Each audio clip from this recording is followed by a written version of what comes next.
Bismillahirrahmanirrahim. Assalamualaikum warahmatullahi wabarakatuh. Alhamdulillahi rabbil alamin wa bihi nasta'inu ala umuri dunya waddin. Asyhadu an la ilaha illallah wahdahu la syarika lah, ilahul awwalin wal akhirin, wa asyhadu anna Muhammadan abduhu wa rasuluhul amin. Salawatullahi wa salamuhu alaihi wa ala alihi wa ashabihi ajma'in wa ala man sara ala nahjihi wa istanna bi sunnatihi ila yaumiddin. Amma ba'd. Allahumma 'allimna ma yanfa'una wa anfa'na bima 'allamtana wa zidna ilman nafi'an wa amalan shalihan mutaqabbala. Hadirin dan hadirat, ikhwan dan akhwat, bapak-bapak, ibu-ibu yang dirahmati dan dimuliakan oleh Allah Subhanahu wa taala. Sebagaimana biasa di setiap Selasa malam atau malam Rabu, kita duduk antara maghrib dan isya untuk melakukan kajian bersama dalam kitab Sahih Al-Adab Al-Islamiyah. Dan pada malam hari ini pembahasan yang akan kita bahas adalah Adabud Diyafah. Pembahasan Adabud Diyafah atau adab-adab di dalam menerima tamu. Yang penulis buku ini hanya menyebutkan adab yang mesti dilakukan oleh tuan rumah atau orang yang menjamu tamunya. Dan pada pertemuan yang lalu atau pertemuan-pertemuan sebelumnya, 2 atau 3 pertemuan kalau saya tidak salah, di dalam pembahasan adabul isti'dzan, pembahasan tentang adab-adab meminta izin, sempat disinggung beberapa poin terkait adab yang dilakukan ketika kita bertamu ke rumahnya orang. Seperti ketika kita bertemu dengannya, kita mengucapkan salam. Ketika kita berada di depan rumahnya, kita tidak mengetuk pintunya secara kasar. Kita tidak melihat dari lubang yang ada di pintunya atau yang ada di dindingnya. Termasuk adab kita hendaknya pulang ketika ternyata di waktu bertamu kita tuan rumah sedang tidak siap untuk menerima tamu. Ya, jadi itu diantara beberapa hal yang sempat disinggung di dalam adabul isti'dzan. Dan tidak mengapa kita tambahkan lagi beberapa poin untuk melengkapi pembahasan tentang adabnya seseorang ketika bertamu, sebelum kita membahas adabnya tuan rumah ketika menjamu tamu. Dan langsung kita masuk pembahasan tentang apa-apa saja selain yang telah kita bahas sebelumnya. Untuk melengkapi kajian kita, pembahasan ini, adab apa yang seharusnya dimiliki bagi orang yang bertamu ke rumahnya orang, kita yang bertindak sebagai tamu. Yang pertama, an yujibad da'wata wa la yata'akhkhar anha illa li'udhur. Hendaknya kita menjawab, kita memenuhi undangan saudara kita, dan ketika undangannya itu adalah undangan yang punya waktu, telah ditetapkan jam sekian sampai jam sekian, maka hendaknya kita tidak datang terlambat atau datang di luar waktu itu. Kecuali kalau di dalam undangannya, di dalam acaranya ada kemungkaran-kemungkaran yang mungkin dilakukan oleh tuan rumah. Ya, dan kita khawatir ketika kita tidak menjawab undangannya, kita tidak memenuhi ya undangan jamuannya itu akan merenggangkan hubungan kita. Maka tidak mengapa kita datang sebelum waktu yang ditetapkan atau setelahnya. Ya, dimengerti ya? Ya, kita datang sebelumnya atau setelahnya. Ya. Tetapi ketika tidak ada kemungkaran di dalamnya dan waktunya ditetapkan, maka sebaiknya kita datang di waktu tersebut. Tidak datang terlambat sehingga membuat tuan rumah mungkin akan menunggu kita ya terlalu lama, atau ya datang di luar setelah waktu itu, waktu yang ditetapkan itu dengan tiba-tiba. Ya, setelah ditunggu 1,5 jam tidak datang, lewat 1 jam tidak datang, 1,5 jam tidak datang, acaranya sudah selesai tidak datang, sudah waktunya istirahat, tiba-tiba dia datang dengan perasaan tidak bersalah. Dia mengatakan, maaf saya datang terlambat. Iya, itu tidak termasuk adab yang baik. Ya, itu tidak termasuk adab yang baik. Dan kalau memang ada hal yang menyebabkan kita terlambat, sebaiknya kita sampaikan. Terlebih ketika kita memang adalah tamu atau termasuk di antara tamu yang sangat ditunggu kedatangannya. Ya, kita adalah tamu yang sangat ditunggu kedatangannya, maka sebaiknya kita sampaikan. Dan komunikasi sekarang itu sangat-sangat mudah sekali. Ya, bisa telepon langsung, bisa lewat WhatsApp, bisa lewat perantaraan orang. Kita sampaikan bahwa mungkin kedatangan kita datang terlambat. Ya, kewajiban ini berdasarkan hadis dari Rasulullah SAW, di mana beliau mengatakan, man du'iya ila ursin aw nahwihi falyujib. Siapa di antara kalian yang diundang untuk menghadiri al-urs, jamuan pernikahan, urs namanya, walimatul urs, atau yang selainnya, kata Rasulullah SAW, falyujibhu, maka hendaknya dia memenuhi undangan itu. Ya, hendaknya dia memenuhi undangan itu. Hadis yang diriwayatkan oleh Imam Muslim. Kemudian yang berikutnya, an la yumayyiz fil ijabah bainal faqir wal ghani. Tidak membeda-bedakan siapa yang mengundang. Iya. Selama dia mampu maka dia menghadirinya. Dan di sini beliau menekankan tidak membeda-bedakan kalau yang mengundang orang kaya atau orang miskin, orang penting atau orang yang biasa-biasa saja. Ada sebagian di antara kita yang kalau yang mengundang itu orang kaya atau orang penting, ya semangat sekali hadir. Tapi ketika yang mengundang itu orang yang biasa-biasa saja, orang miskin, malas-malasan untuk hadir. Atau hadir sekenanya, macik dami. Ya, pergi setor muka, setelah itu pergi. Ya. Kalau orang kaya yang mengundang berlama-lama, ya, beramah tamah dengan tuan rumahnya. Tetapi ketika yang mengundang orang miskin, orang yang biasa-biasa saja, apalagi orang yang strata sosialnya di bawah dia datang sekenanya. Ya, asal sudah dilihat mukanya pergi. Ya, la salam wala kalam. Tidak ada salam dan tidak ada sapaan. Pokoknya setor muka pulang. Ya, ini bukan termasuk di antara adab yang baik. Ya, bukan termasuk di antara adab yang baik. Apalagi kalau tidak datang sama sekali, kalau yang mengundangnya adalah orang miskin atau orang yang biasa-biasa saja. Ya, itu bisa menghancurkan hatinya. Ya, sudah datang mengundang, datang undangannya, ketemu lagi diingatkan, baru sebelum hari hanya di WA, jangan lupa datang. Ya, lalu kemudian dia datang tanpa ada uzur.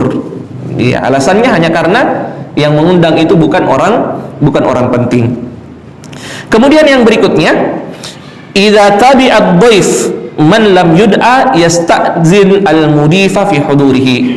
Kalau kita diundang dan ternyata waktu kita ingin menghadirinya ada orang yang kita bawa, ada orang yang ikut bersama dengan kita, tetapi orang itu tidak diundang, bagaimana adabnya? Adabnya kita menyampaikan kepada orang yang mengundang sebelum mengajaknya masuk ke tempat atau ke acara tuan rumah itu. Kita sampaikan sebagaimana yang dilakukan oleh Rasulullah SAW. Ya, seorang sahabat yang bernama Abu Shu'aib itu yang bekerja di rumahnya adalah seorang laham, penjagal ya hewan yang memotong sapi, memotong kambing. Dia lalu kemudian menyiapkan ya untuk Rasulullah SAW dan beberapa orang yang diundang. Dia menyuruh laham ini, pembantu yang bekerja di rumahnya ini, orang yang bekerja di rumahnya, menyiapkan daging. Ya, dan mengatakan kalau dagingnya sudah siap disajikan, undanglah Rasulullah ya bersama dengan 4 orang sahabat yang lain. Jadi yang diundang cuman 5 orang. ternyata ketika Rasulullah SAW diundang, ada satu orang yang kebetulan ada di situ. Iya, Rasulullah berangkat bersama dengan 5 orang ini ditambah 1 orang. Dan sebelum Rasulullah masuk, dia mengatakan kepada Abu Syuaib, "Ya Abu Syuaib, innaka da'autana khamsah." Kamu mengundang kami, dan di dalam undangan itu kamu hanya mengundang 5 orang. Wa hadza rajulun qad tabi'ana. Dan ini 1 orang ini ikut ini. Fa in syi'ta adzinta lahu wa in syi'ta taraktahu. Kalau kamu mau silahkan izinkan dia masuk. Tapi kalau kamu tidak mau, ya kamu tidak izinkan dia, maka silahkan kamu ya halangi, jangan suruh dia masuk. Ya, ini adabnya. Kalau kita datang bersama dengan orang yang tidak diundang, ya terkadang kan kita ya asal-asalan. Ya, kalau ada undangan, bahkan ketika undangannya khusus, kita ajak juga orang lain. Ya, ini kenapa? Salah satu di antara hikmahnya, karena boleh jadi tuan rumah hanya menyiapkan makanan sesuai dengan undangannya, jumlah undangannya. Iya, sesuai dengan jumlah undangannya. Yang diundang 5 orang, yang datang 7 atau 10. Ya, ini memberatkan tuan rumah. Kecuali kalau memang undangannya sifatnya umum. Ya, silahkan undang yang lain, itu boleh. Tetapi kalau misalnya datang nanti ke rumah, tidak boleh kita ajak orang lain kecuali ya kita sudah meminta izin. Ada nanti yang datang bersama dengan saya. Ya, dan bahkan sebaiknya sebelum kita sampai ke rumahnya, kita sampaikan. Ya, seperti yang kita katakan tadi, komunikasi itu sekarang sudah sangat dimudahkan. Karena dikhawatirkan seperti itu tadi. Dan itu tentunya akan membuat berat tuan rumah. Ya, ternyata ketika ya makanan yang disiapkan untuk tamunya itu dihidangkan kurang. Apalagi kalau kita orang Bugis, itu bisa langsung tersiar kabarnya satu kampung, entah siapa yang menyiarkannya. Pak boting ianu dia nagen andre na.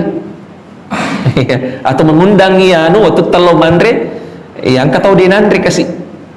Ya entah ya seperti itu. Nah, ini hal yang perlu untuk kita hindari.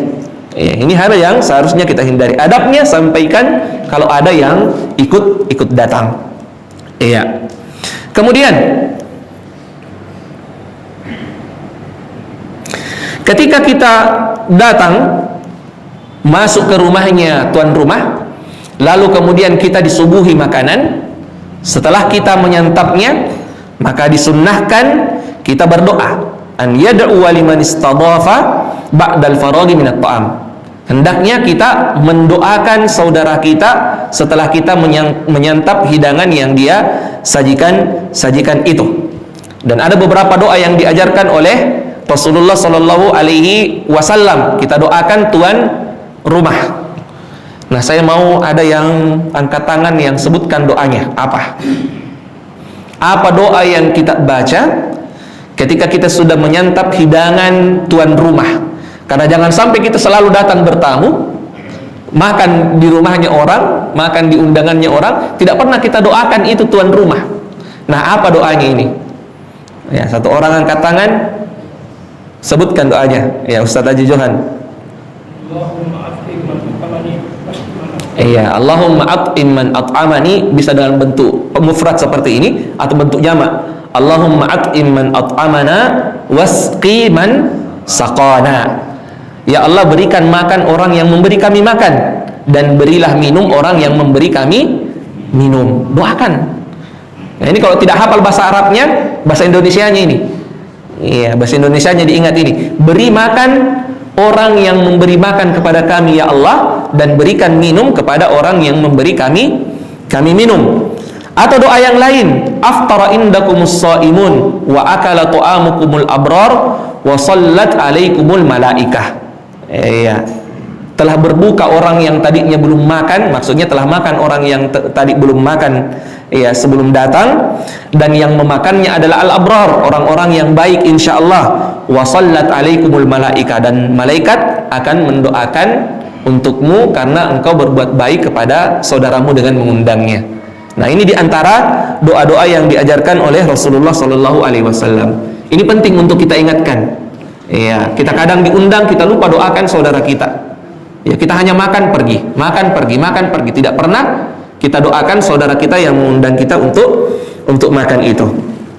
Kemudian yang kelima, ya, atau yang selanjutnya, bagi yang bertamu, alla yazida muddata diyafatihi an thalathati ayyam. Kalau dia bertamu di rumahnya orang, maka sebaiknya dia tidak lebih dari 3 hari 3 malam, kecuali kalau tuan rumah memang memaksa kita untuk tinggal lebih lama. Ya, kecuali kalau tuan rumah memaksa kita untuk tinggal lebih lama. Rasulullah sallallahu alaihi wasallam bersabda, "Ad-diyafah salasat ayyam." Bertamu itu sebenarnya 3 hari 3 malam. Fama kana wara'a dzalika fa huwa shadaqatun alaihi. Kalau tamunya bermalam lebih dari itu, maka itu sebenarnya hanya sedekah saja, ya, kepadanya. Ya, hanya sedekah saja kepadanya. Dan ada beberapa yang dikisahkan oleh ustaz-ustaz kita, orang-orang tua kita dahulu. Ya, konon katanya orang Bugis itu pintar sekali di dalam menyampaikan sesuatu secara halus. Ya, konon di antara mereka ada yang kalau tamunya itu sudah lama sekali tinggal di rumahnya, tidak mau pulang-pulang. Ya, ada tamu yang seperti itu. Ya, izinnya menginap 1-2 hari, ternyata 1 bulan 2 bulan dia tidak pulang-pulang. Ya, memberatkan orang tuan rumahnya. Maka orang Bugis biasanya menyajikan nasi ketan, kalade sama labu. Cuman itu. Apa maksudnya? Ya, akad dek ni talau. Ya, kalade si bawa lau. Ya, akad dek ni talau. Ya, jadi kalau seperti itu sajiannya, oh itu berarti kita sudah disuruh untuk pergi. Iya, tidak usah berlama-lama, langsung kemas barang pergi. Iya, itu bahaya kalau sudah seperti itu sajiannya. Iya, karena memang seperti itu, cuman 3 hari 3 malam itu. Iya, cuman 3 hari 3 malam, selebihnya sedekah. Iya, ini masalah ini kalau sampai 1 bulan ini diharapkan bersedekah tuan rumahnya, apalagi kalau sampai 2 bulan 3 bulan, ya, itu bisa memberatkan saudaranya.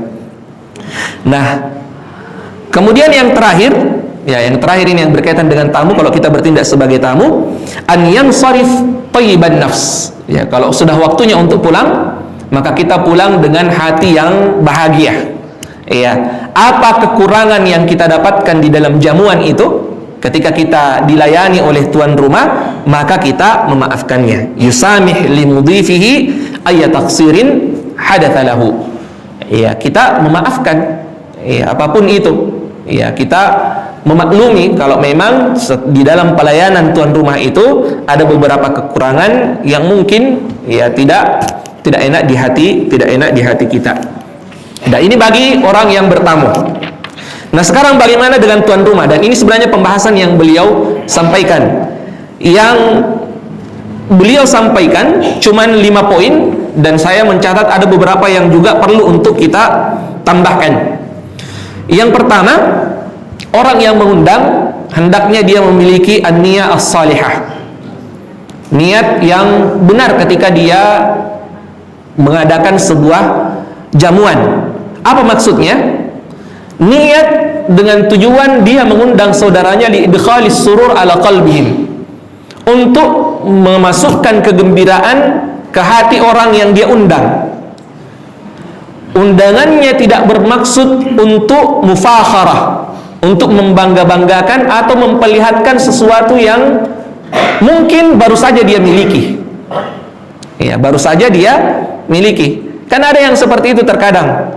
Ya, baru buat rumah yang megah sekali, dia undang satu kampung. Tujuannya untuk apa? Supaya orang lihat rumahnya, supaya pamer. Kalau tujuannya untuk mensyukuri rumah itu tidak ada masalah. Dan ini tipis-tipis ini bedanya. Yang tahu itu niatnya cuman dia dan Allah Subhanahu wa ta'ala.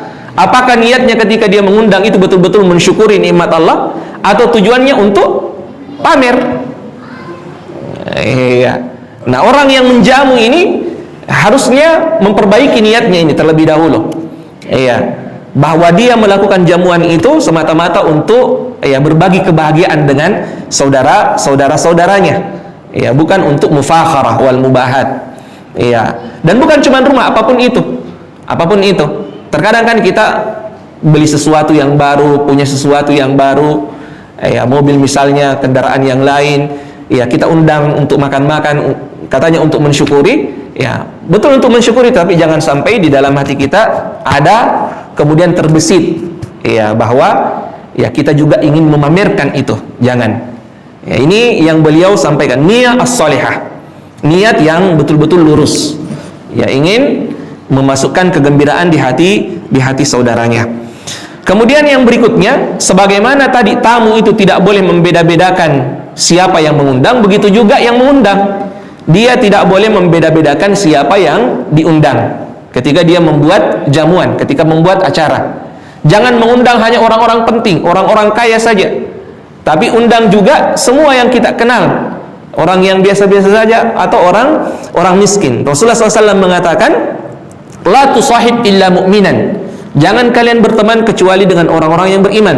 Wala ya'kul ta'amaka illa taqi, dan jangan kalian usahakan jangan makanan yang kalian hidangkan itu tidak dimakan kecuali orang-orang yang bertakwa. Dan orang yang bertakwa itu tidak dilihat dari miskin dan kayanya, tidak dilihat dari jabatan atau tidak ada jabatannya.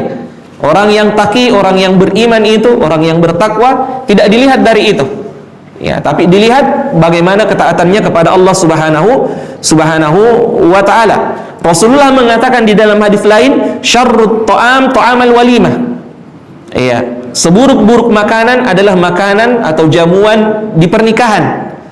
Apa maksudnya? Kata Rasulullah SAW, yud'a ilaihal aghniya dunal fuqara, yang ketika pernikahan itu yang diundang hanya orang-orang kaya dan orang-orang miskin tidak diundang. Ya, orang-orang miskin tidak diundang. Ya, ini jangan dibeda-bedakan. Ada juga fenomena, jadi yang diundang dulu orang-orang penting di hari pertama, hari kedua orang-orang yang tidak terlalu penting, hari ketiga ya orang-orang yang kalau mau datang silahkan, kalau tidak datang juga tidak apa-apa. Ya, ada juga yang seperti itu, 3 hari acaranya tetapi dia beda-bedakan. Ini juga tidak dibenarkan. Ya, ini juga tidak dibenarkan. Undang semuanya yang kita kenal, baik itu punya jabatan, punya kedudukan, orang yang kita anggap penting atau tidak anggap penting. Ya, ini yang kita harus lakukan. Ini adab yang diajarkan oleh Rasulullah SAW. Jangan jadikan jamuan kita menjadi seburuk-buruk jamuan. Ya, jangan jadikan jamuan kita, acara kita menjadi acara yang paling buruk. Kemudian kalau kita mengundang dan acaranya adalah acara yang ditentukan waktunya, maka kata beliau, fathul bab qabla wusulid dhaif, termasuk di antara adabnya adalah membuka pintu sebelum tamunya datang. Ya, membuka pintu sebelum tamunya datang. Ya, kita menyambutnya. Ya, kita dengan cara membuka pintu sebelum tamunya itu datang. Allah berfirman tentang gambaran surga, kata Allah Subhanahu wa taala, hatta idza ja'uha futihat abwabuha. Surga itu ketika penghuninya sudah mau tiba, maka pintu surga itu telah terbuka. Ya, pintu surga itu telah terbuka dalam surat Az-Zumar ayat 71. Dalam ayat lain Allah mengatakan jannatu adn, surga Aden mufattahatan lahumul abwab, yang pintu-pintunya terbuka untuk para penghuninya. Jadikan rumah kita menjadi surga-surga kecil.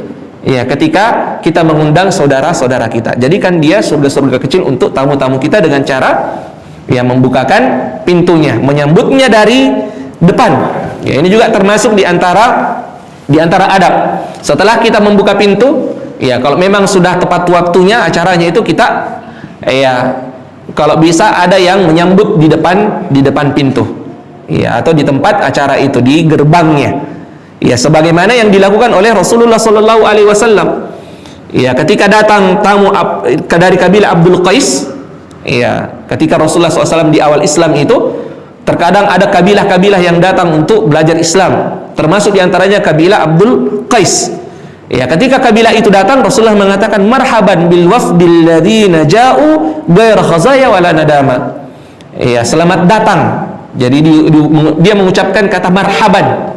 Ya, atau selamat datang kepada tamu yang datang, insya Allah tidak akan rugi, Ya, tidak akan sia-sia kedatangannya dan tidak akan menyesali kedatangannya itu. Dia mengatakan itu kepada tamunya ini yang mau datang.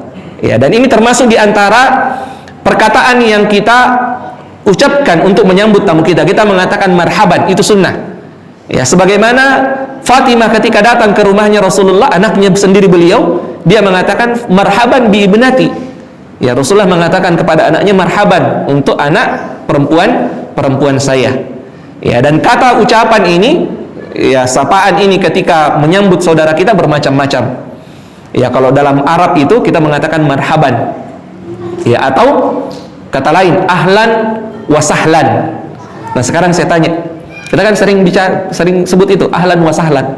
Apa sebenarnya artinya itu ahlan wa sahlan? Apa sebenarnya itu artinya? Ada yang tahu apa artinya ahlan wa sahlan? Itu dalam sekali sebenarnya maknanya. Bukan. Bukan selamat datang artinya. Ya.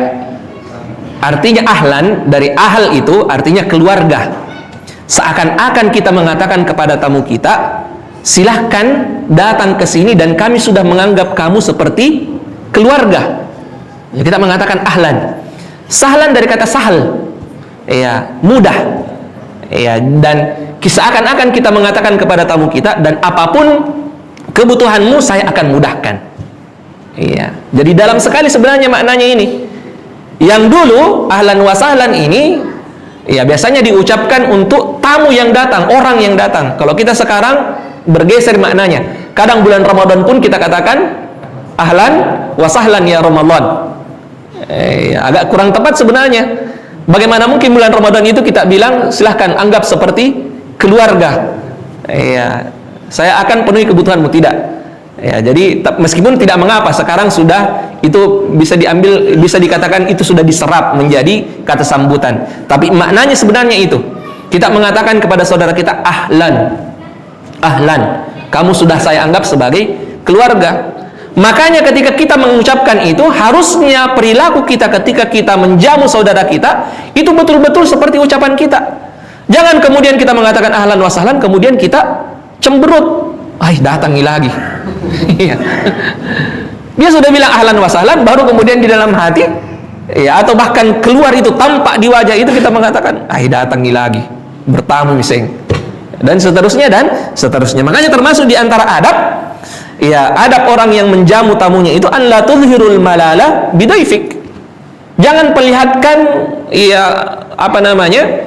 kesan bahwa kita itu tidak senang kalau dia datang. Kita itu bosan menyambutnya, bosan melihatnya. Iya, jangan perlihatkan itu. Itu bukan adab kita. Nah, jadi kalau kita sudah mengatakan marhaban, ahlan wa sahlan, sambut dia dengan sukacita. Sambut tamu kita dengan penuh keramahan. Nah, ini adab yang beliau sampaikan. Kemudian yang berikutnya, isarud dhaif wa tafdilihi. Iya, wa tafdiluhu. Kita mengutamakan tamu kita. Iya, bahkan mengutamakannya dibanding keluarga kita. Iya, pernah ada seorang tamu yang datang kepada Rasulullah SAW. Mungkin kita semua pernah mendengarkan kisahnya. Tamu yang datang kepada Rasulullah SAW dalam keadaan susah. Sebagian ulama mengatakan tamu itu adalah Abu Hurairah. Sebagian mengatakan Thabit bin Qais. Ya, dia datang kepada Rasulullah dalam keadaan jahat, dalam keadaan susah, kelaparan. Dia datang kepada Rasulullah untuk bertamu. Rasulullah kemudian bertanya kepada istri-istrinya, adakah makanan yang bisa kita jamu, bisa kita sediakan untuk jamuan tamu kita ini? Dia tanya istrinya yang pertama, istrinya mengatakan tidak ada. Istrinya yang kedua juga, istrinya yang ketiga juga tidak. Sampai semua istrinya. Jadi istrinya Rasulullah itu banyak. Ya, bukan cuman satu. Dia tanya semua istri-istrinya, semuanya tidak mempunyai makanan. Dan di sini ada juga faidah bagaimana gambaran kehidupannya Rasulullah. Gambaran kehidupan rumah tangga Rasulullah SAW itu sangat bahagia sekali. Ya, dan ternyata kita dapati ada beberapa momen-momen di rumah Rasulullah SAW itu tidak punya makanan. Ya, di rumah Rasulullah SAW itu tidak punya makanan. Bayangkan seandainya itu terjadi di rumah kita, apa kata umminya? kira-kira? Bersabar. Alhamdulillah. Iya. Iya. Bahkan disebutkan dalam riwayatnya Aisyah itu pernah di rumahnya Rasulullah SAW itu marrah hilal 3 bulan dan di rumahnya cuma ada aswadan, kurma sama air putih. Coba bayangkan kalau cuma itu yang kita sajikan sama istri kita 3 bulan berturut-turut, atau tidak usah 3 bulan, 2 bulan, atau tidak usah 2 bulan, 1 bulan saja, atau tidak usah 1 pekan. Coba 1 pekan ya, kasih itu, Dek, tidak ada uang tapi ada kurma sama air minum. Besoknya bilang lagi, Dek, masih belum ada uang, cuman ada kurma dengan air minum. Ya, kira-kira apa responnya? Apa? Sabar atau bagaimana? Atau dibombe? Ya, ibu-ibu bagaimana kira-kira? Nah, ibu-ibu, kalau seperti itu suami, apa kira-kira? Apa jawaban kita? Apa respon kita? Hah? Apa jawabannya? Bombe gara.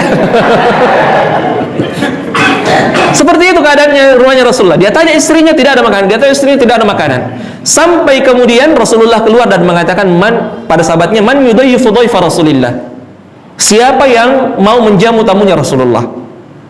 Iya. Lalu berdirilah seorang sahabat dari kalangan Ansar. Ya, ada ulama yang mengatakan seperti Ibnu Hajar yang mengatakan dia adalah Abu Thalha, tapi bukan Abu Thalha yang kaya ini, yang pernah sedekah kebun, bukan itu, bukan Abu Thalha itu, tapi Abu Thalha yang miskin. Ala kulli hal, dia seorang sahabat dari Ansar. Dia mengatakan, saya Rasulullah. Ya. Lalu Rasulullah mempersilahkan, kalau begitu silahkan dijamu nanti malam. Abu Thalha ini pulang, dia bertanya sama istrinya, ada tidak makanan? Ada tamunya Rasulullah ini yang saya sudah siap, saya sudah bilang sama Rasulullah siap jamu. Ternyata tamunya bilang, kita juga tidak punya makanan kecuali makanan anak-anak kita. Lihat kehidupannya Rasulullah dan sahabatnya seperti itu. Iya. Kita tidak punya makanan ini, yang ada makanannya anak-anak kita. Abu Thalha bilang, wah, ini masalah ini, yang datang bukan tamu biasa, tamu istimewa, tamunya Rasulullah. Begini saja, nanti kalau tamunya datang, anak-anak tidurkan memang cepat. Itu kan makanannya anak-anak, tidak usah kasih makan, tidurkan dia cepat.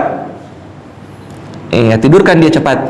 Dan nanti kalau tamu kita sudah makan, dijamu, pura-pura matikan, cepat-cepat matikan lampu tidak seperti yang sekarang. Lampunya dulu api, yang kalau mati itu ada proses untuk menyalakannya.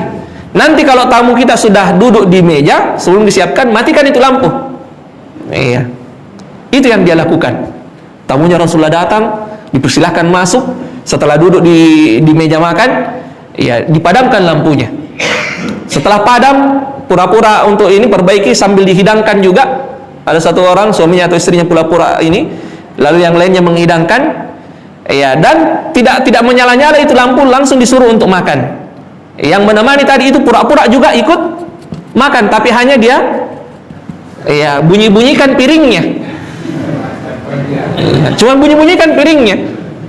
Ya, karena kalau dia makan juga tidak cukup. Iya. Ini yang dia lakukan sampai tamunya Rasulullah kenyang dan pulang. Subuh harinya Rasulullah langsung mendatangi orang ini, lalu kemudian mengatakan kepada sahabatnya ini, laqad ajaballahu min sani'ikum al-lailah. Allah takjub dengan apa yang kalian berdua lakukan tadi malam. Tidak ada yang mengabar Rasulullah, langsung datang. Dan ini yang menyebabkan, ya, ada yang mengatakan dari sinilah turun firman Allah, wa yu'thiruna ala anfusihim walau kana bihim khasasah. Mereka mendahulukan saudaranya dibanding dirinya sendiri, meskipun dirinya itu membutuhkan apa yang dia berikan kepada saudaranya itu. Ya, ini didahulukan tamu itu. Ya, dan ini yang pernah dilakukan oleh sahabat Rasulullah sallallahu alaihi wasallam. Ya. Dan di sini juga ada poin penting bahwa ikramud dhaif, memuliakan tamu itu memang konotasinya adalah memberi mereka makanan. Ada kebiasaan itu orang-orang dahulu itu, kalau ada tamu yang datang, yang mereka siapkan itu 2 macam minuman. Ada minuman yang hangat, ada air putih. Kalau air putih yang dia minum berarti tamunya lapar. belum makan. Tapi kalau yang dia minum itu air panas, itu berarti oh tamunya tinggal butuh makanan ringan. Iya, mereka melakukan hal-hal yang seperti itu. Iya, dan sekali lagi konotasi ikramud dhaif yang kata Rasulullah SAW, la yu'minu ahadukum. Iya, man kana yu'minu billahi wal yawmil akhir falyukrim dhaifahu. Siapa yang beriman kepada Allah, beriman kepada hari akhir, maka hendaklah dia muliakan tamunya. Memuliakan tamu konotasinya adalah memberi makan, menyiapkan makanan untuknya, di samping adab-adab yang lain yang kita sebutkan tadi. Tapi yang paling utama menyiapkan makanan. Dan ini disebutkan oleh Allah di dalam Al-Quran. Bahkan sudah menjadi kebiasaannya Nabi Ibrahim. Ya, disebutkan dalam surat Az-Zariyat ayat 24 sampai 27. Ya, silahkan dibuka kalau ada yang buka mushaf, bawa mushaf. Allah mengatakan, hal ataka haditsu dhaifi Ibrahimal mukramin. Tidakkah tiba kisahnya Nabi Ibrahim kepada kalian, tamunya, kisah tamunya, cerita tentang tamunya yang mulia. Dan yang dimaksud di sini adalah malaikat yang bertamu ke rumahnya Nabi Ibrahim dalam bentuk manusia. Idz dakhalu alaihi faqala salaman, qala salamun qaumun munkarun.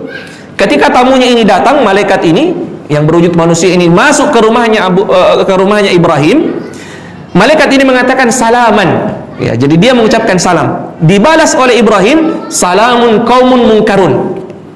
Iya, dijawab salamnya, wahai kaum munkarun. Munkarun artinya bukan kaum yang mungkar, bukan. Kaum yang tidak dikenal, orang yang tidak dikenal. Ulama kita mengatakan di sini juga ada pelajaran, mau orang itu dikenal atau tidak dikenal, ketika dia mengucapkan salam, kita mesti menjawabnya. Lalu kemudian Allah mengatakan, faragha ila ahlihi faja'a bi ijlin samin. Ketika tamunya duduk, Nabi Ibrahim ragha, masuk, iya, berpindah dari tempatnya masuk ke istrinya.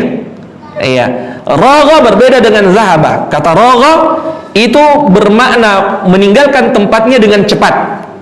Kalau zahaba pergi meninggalkan tetapi tidak cepat-cepat. Kalau ini cepat-cepat.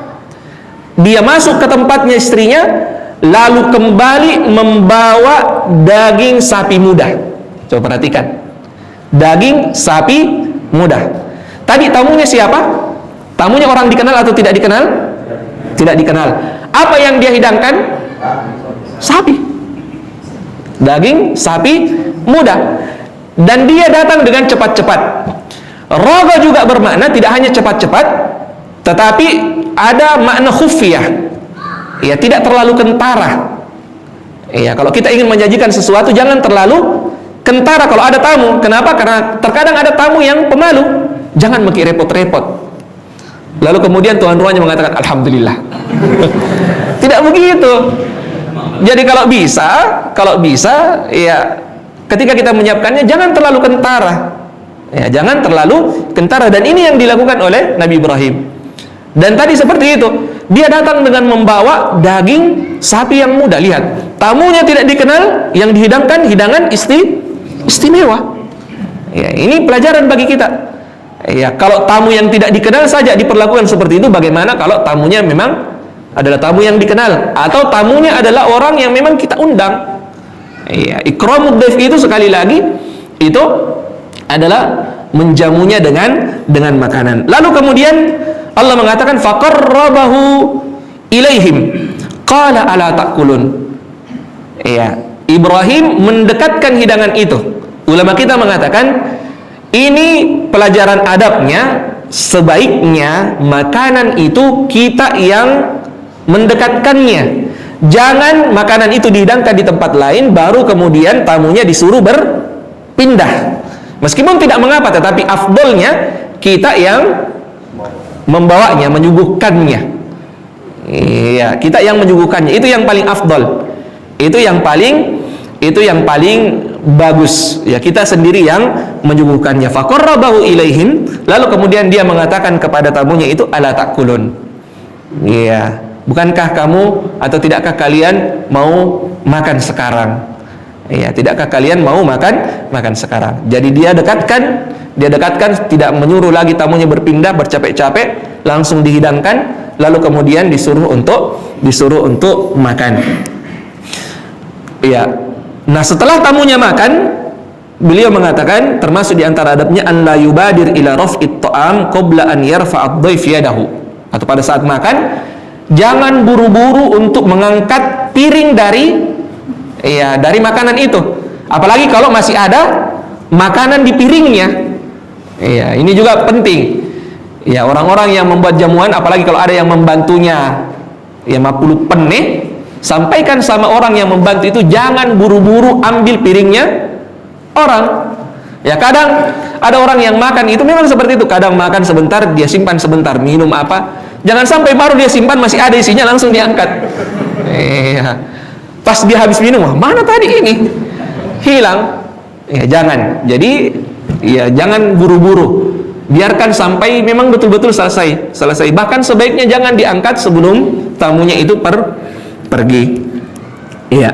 Kemudian yang terakhir, ya setelah tamunya itu pergi, yustahabu an yakhruja ma'ad dhaif ila babid dar.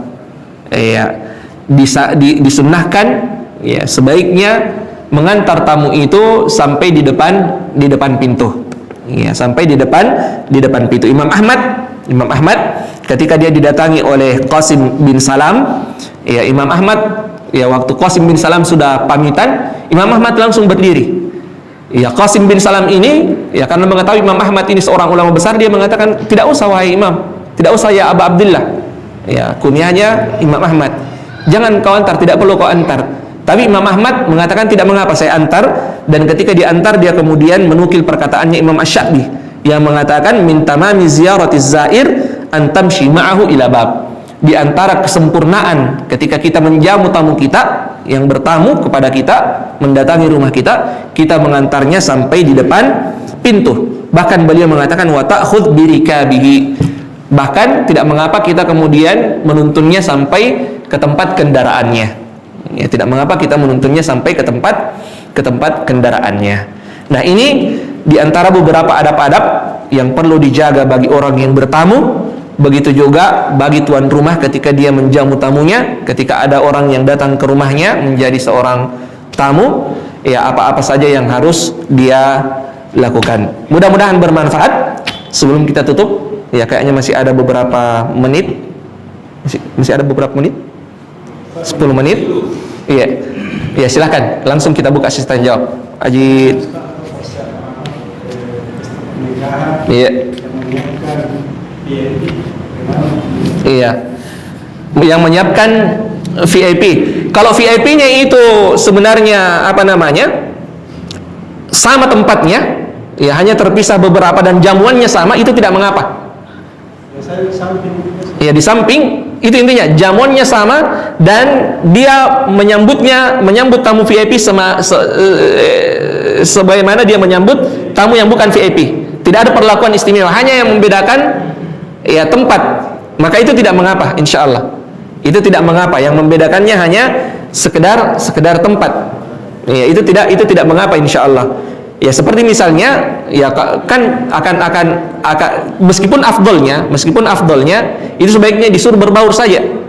Ya, disuruh berbaur saja. Tetapi kalau memang ada tamu-tamu yang memang penting, yang misalnya ketika dia berbaur dia akan membuat orang yang lain canggung. Canggung ketika duduk bersamanya, canggung ketika memulai pembicaraan bersamanya, maka tidak mengapa kita siapkan. Ya, tidak mengapa kita siapkan. Meskipun afdolnya seperti itu tadi. Ya, afdolnya dibiarkan saja berbaur. Allahu a'lam. Yang lain?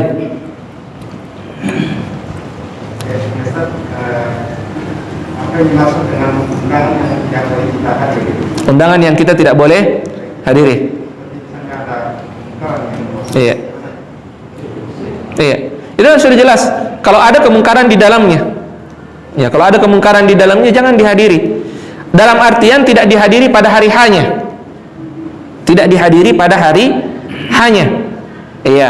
Dan kalau dikhawatirkan kita tidak hadir akan merenggangkan hubungan persaudaraan, kita hadir di hari berikutnya atau sebelumnya. Ya, seperti yang kita katakan tadi.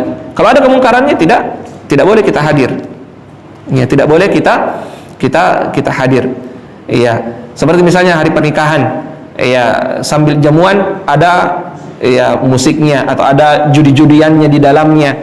Ya, ada ya hal-hal yang sifatnya maksiat di dalamnya, ada makanan-makanan haram yang disajikan, itu tidak dihadiri.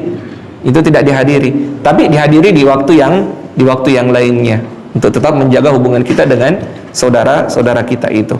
Kecuali kalau kita datang, ya kita memang bisa menasihati. Ya, kita datang untuk menasihati, maka silahkan datang.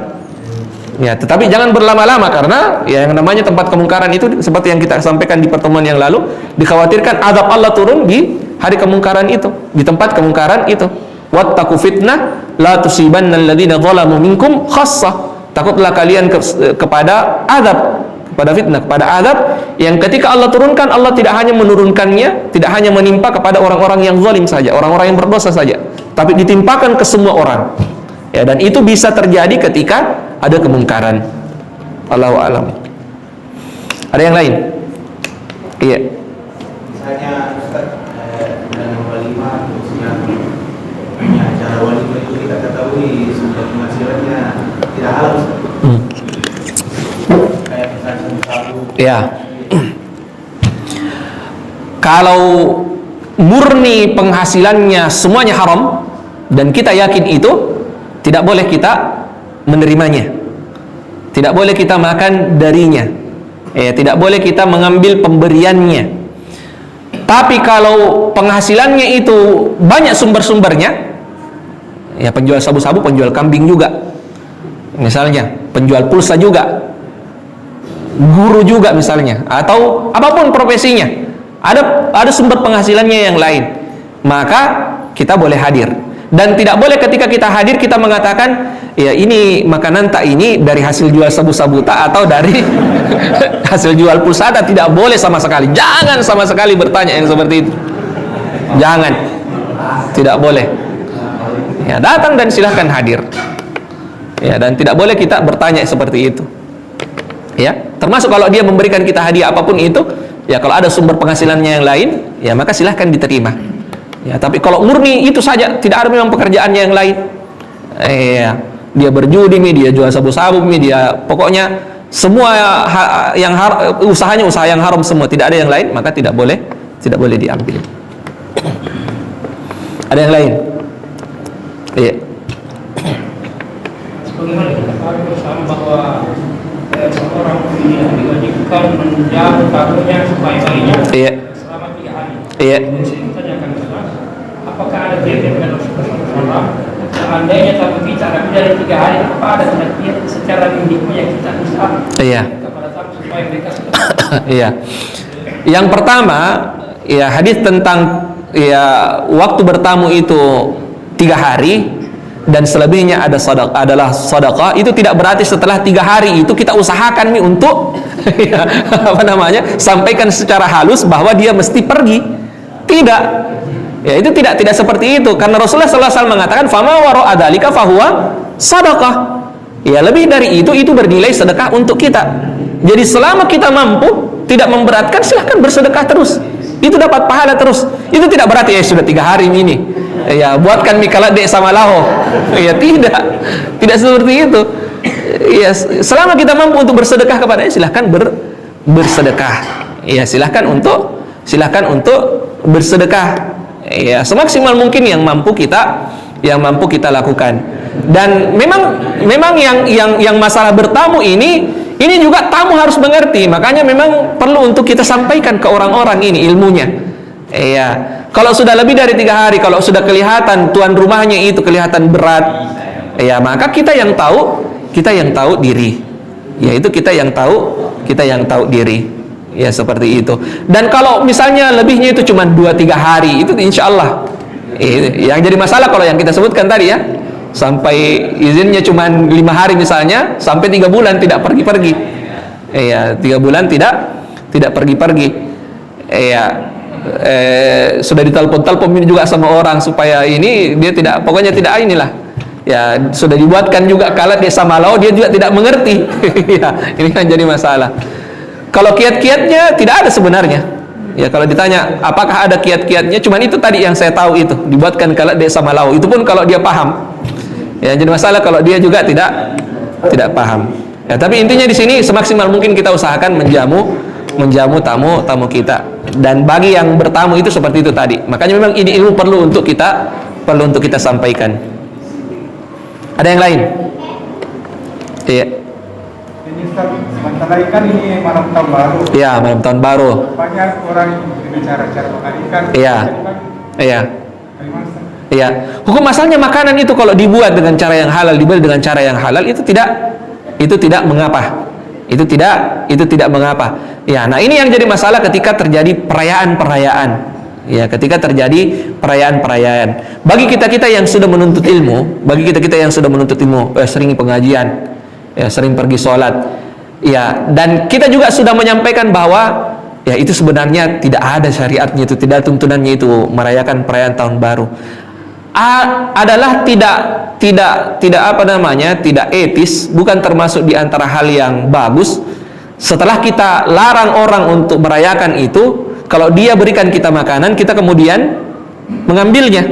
Hukum asalnya boleh diambil, boleh dimakan. Cuman masalahnya ini masalah itu etis tidaknya itu. Kamu yang larang, kalau dikasih diambil. Nah, itu yang jadi masalah. Iya. Itu yang jadi masalah. Iya. Itu yang jadi masalah. Jadi makanya memang ini kita terkadang dilematis.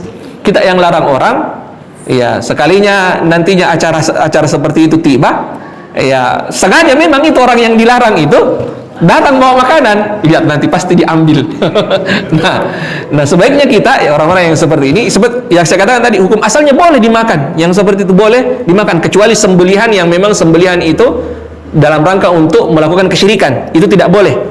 Ya, tapi kalau perayaan-perayaan yang sifatnya bid'i seperti ini, yang tidak sampai kekufuran, maka itu tidak mengapa. Hukum asalnya boleh. Hukum asalnya boleh selama itu bukan sembelihan. Ya, cuman itu tadi. Iya, kita ini yang tidak menganjurkan orang untuk merayakannya. Apakah layak, apakah wajar kalau kita nantinya menerimanya ketika orang itu kasih hadiah kita atau tidak. Nah, carilah cara kira-kira apa yang bagus kita sampaikan ke dia ketika kita mengatakan, oh, saya tidak terima misalnya. Ya, kita tolak secara halus. Ya, dan itu juga bagusnya kita sebaiknya itu ramah dan akrab dengan tetangga kita. Ini penting. Kalau kita ramah dan akrab dengan tetangga kita, kalau terjadi momen-momen yang seperti itu, kita bisa menolaknya dengan cara sedikit bercanda. Letak keburukimin dan ditolak ya tapi kalau kita tidak akrab dengan saudara kita, tetangga kita, ya, nanti tiba momen yang seperti dia kasih kita hadiah, kita menolak, ya, tidak tahu bagaimana caranya menolak.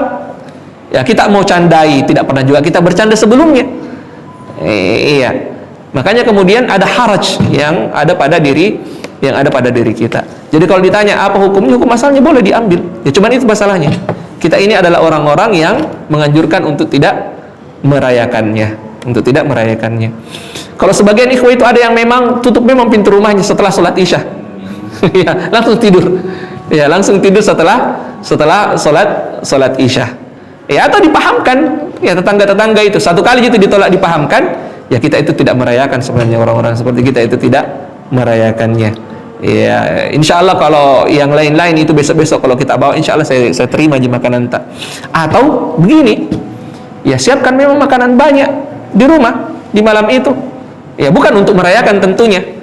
Iya. Jadi kalau dia datang bawa hadiah, kita bilang, mohon maaf, banyak juga makanan, kita yang datang masuk ke dalam makan sini. Ya, seperti itu. Bisa juga dengan cara yang seperti itu. Tetapi tujuannya bukan untuk merayakan itu. Wallahu a'lam. Ya, tentunya kita yang paling mengerti, kita yang paling tahu bagaimana cara kita bergaul, bermuamalah dengan orang-orang yang ada di sekitar kita. Bagaimana cara kita yang baik ketika kita menolak hal-hal yang seperti itu tanpa menyinggung dan melukai perasaan orang yang memberi kepada kita. Allahu a'lam. Sudah masuk waktu ya? Subhanakallahumma bihamdik asyhadu an la ilaha illa anta astaghfiruka wa atubu ilaik. Assalamualaikum warahmatullahi wabarakatuh.